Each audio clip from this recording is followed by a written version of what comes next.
Est-ce qu'il y a une différence entre Monica Bellucci et Nikita Bellucci? On considère bien le cinéma comme le 7e art. Pourquoi le porno n'en ferait pas partie?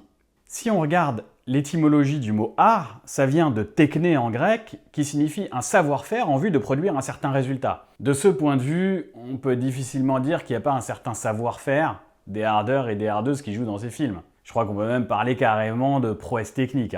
Mais le mot art pris dans ce sens est trop général. Si l'art se réduit au savoir-faire, alors tout le monde va devenir un artiste, même le comptable ou le dentiste. Donc il faut trouver une définition plus précise de l'art, et notamment ce qu'on appelle les beaux-arts. Les beaux-arts, ce sont les activités qui ont un but esthétique et non pas simplement utilitaire. Je m'explique. Lorsqu'un menuisier fabrique un canapé, il fabrique un objet utile, on peut s'asseoir dessus. Mais un artiste, c'est quelqu'un qui crée un objet en vue de produire de la beauté ou des émotions.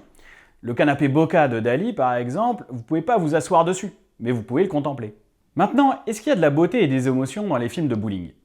A priori, on a envie de dire oui. Mais vous allez voir que c'est un peu plus compliqué que ça. Quand on est attiré par quelque chose, on a tendance spontanément à dire c'est beau. Mais en vérité, il y a une confusion. En vérité, personne ne trouve ça beau, des organes génitaux en gros plan. Par contre, ça peut nous attirer, ça peut créer du désir. Mais comme on aime le beau et qu'on aime les choses qui nous font du bien, alors on a tendance à confondre les deux. Et je peux même vous démontrer qu'on trouve pas ça beau. Parce que si on trouvait ça beau, on continuerait de regarder ces films-là, même après ce LeBron James. Et personne ne regarde un film de bowling jusqu'à la fin, ça n'a aucun sens. Au contraire, en général, il y a même plutôt un sentiment de dégoût, c'est pas des images qu'on a envie de continuer à voir quand il n'y a plus de désir. Alors si on trouve pas ça beau, pourquoi on regarde quand même? Parce qu'on en retire une jouissance. Mais une fois que la jouissance est passée, la même image qui nous attirait devient presque repoussante. Le philosophe Kant a très bien analysé ça avant même que le cinéma existe et plus d'un siècle avant le premier film de bowling. Emmanuel Kant nous explique que l'art a une dimension désintéressée. Il veut dire par là tout d'abord que l'art n'est pas directement utile. Rappelez-vous, le canapé Boca n'a pas été créé pour être utilisé. On ne peut pas s'asseoir dessus. Mais il veut aussi dire par là que lorsque nous contemplons une œuvre d'art, notre corps est à distance de l'œuvre. On peut admirer l'œuvre, mais on ne peut pas la consommer. La jouissance est plus intellectuelle que corporelle, si vous voulez. Quand vous admirez la Vénus de Milo, il ne va rien se passer avec elle. Bon, à moins d'être sculpturophile, mais dans ce cas, je vous dis quand même bon courage. Dans le plaisir qu'on a à contempler une œuvre d'art, il y a quelque chose en moins que dans un film X, mais cette chose en moins, c'est quelque chose en plus. Je m'explique. Ce qu'il y a en moins, c'est la jouissance corporelle. Mais le fait que cette jouissance soit absente, ça nous donne quelque chose en plus, et cette chose en plus, c'est ce qu'on pourrait appeler la contemplation. Si le corps prend toute la place, alors il est impossible d'accéder à quelque chose de spirituel. Spirituel, ça veut dire quelque chose qui relève de l'esprit. Pour être sensible à une musique, que ce soit Chopin, Nirvana ou Jacques Brel, il faut arriver à oublier un petit peu son corps pendant un moment.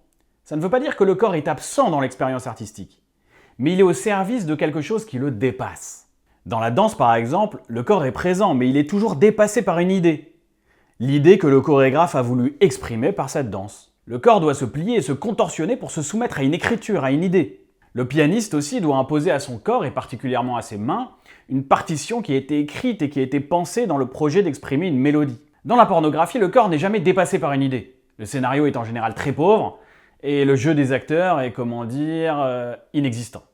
Bon, on va pas se mentir, quand on regarde un film X, c'est pas vraiment ce qu'on attend des acteurs. De manière générale, on peut dire que ce qui est valorisé dans l'art et la culture en général, c'est jamais le corps à l'état brut, mais le corps qui se dépasse vers une idée. C'est vrai même dans le sport d'ailleurs.